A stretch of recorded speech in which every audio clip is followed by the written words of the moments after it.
Hi everyone, welcome to my channel. Today I am testing Reflx Lab 500T film in 120 format. I got this film by myself, nothing was sent to me, so here I am just sharing my own experience and results. Reflx Lab 500T is respooled from a fresh 65mm cinema film, which is Kodak Vision 3 500T, and this film happened to be my favorite, so finally I got a chance to try it in 120 format as well. There are also 50D and 250D film available. I got 4 rolls of 500T and so far I only shot 2 of them.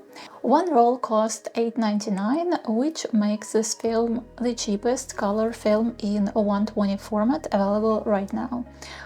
Shipping on all film orders is $5.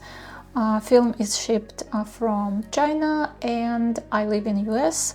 I got my film within a week. On their website, Reflx Lab mentions that backing paper of the film is recycled from labs, and due to the difference of different spools from different brands, there are some light leaks possible, so with such lower cost you do have some possibility of light leaks or other film imperfections. And there are also sprockets present on the negatives. After all, this is motion picture film. 500T film is 500 ISO film, and T stands for tungsten balance. This means that this film has to be shot in a warmer light scenario to produce the natural looking colors. But it is possible to use this film in the daylight, which I do all the time with 35mm format. In order to compensate between two completely opposite light temperatures, you have to use 85B filter whenever you decide to shoot this film in the daylight. In case of using 85B filter, this film has to be mirrored at ISO 320. Since it is motion picture film, it's got ramjet layer. It cannot be developed with traditional labs and only have to be sent to labs that specialize in developing cinema film, or it can be developed at home, which is my case. Developing process is very similar to C41 developing, so if you're already developing C41 film at home, you can totally develop ECN2 film as well. So far, I have only tried motion picture film from Reflx Lab, and I can say that this film will fit standard 120 developing reels. I'm pretty sure there are other companies that respool cinema film and sell it as 120 film, but I am not sure whether those will fit into standard 120 developing film reels. If you do know any other brands that do the same, please let me know in the comments. I would love to check them out. So I did 2 different shoots to test this film.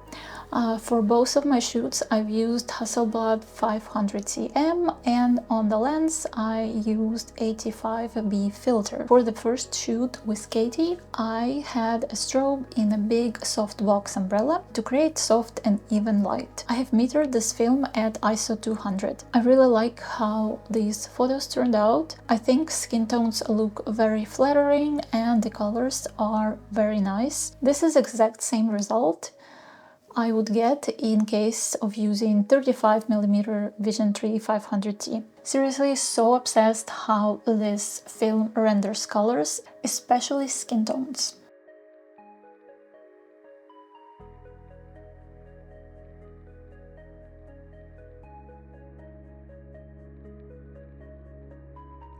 For my second shoot with Lucia, we had 2 different light setups. Lucia wanted to create this 70s inspired look, and for the first light scenario I have used continuous light, which is non-light. There was also a light orange gel on this light to make it a little bit warmer. I have also used 85B filter on my lens. But since continuous light is less powerful than a strobe, I decided that I'm going to push this film one stop. So I have mirrored at ISO 640, double the initial of 320, if that makes any sense. Several times I was told this is not how mirroring and developing pushing color film works, but according to my results, that is exactly how it works. The negatives look perfectly exposed and developed, so I can't really say much about it. I mean, if it didn't work for you, probably you messed up. Anyways, back to the shoot.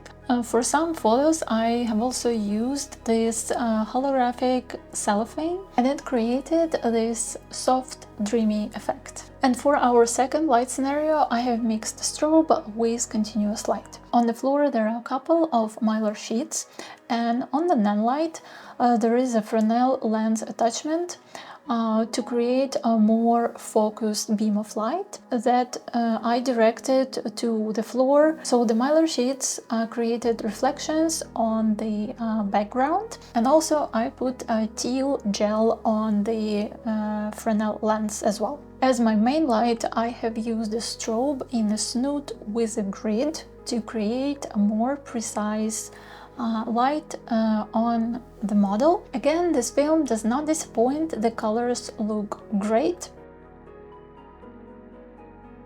When it comes to developing ECN2 film, I use ECN2 kit from Cinestill. Developing process of motion picture film is pretty much the same as C41, by the exception of a couple of extra steps. Usually I prefer to remove as much ramjet as possible before the actual developing. I take 1 tablespoon of baking soda, put it into hot water. Water temperature roughly is the same as the temperature of the developer. I pour it into developing tank and let it sit for about 3 minutes. Then I would shake it like crazy and pour the black water out and rinse the film again for several times, pretty much until the water runs clear. Then I develop as usual, developer in Blix, and then make a quick rinse of this film, take it out from the film reel and manually remove the remaining of the ramjet layer. Then I would put the film back into the tank that's already been filled with PhotoFlow, agitate and let it sit for a minute, then hang it to dry.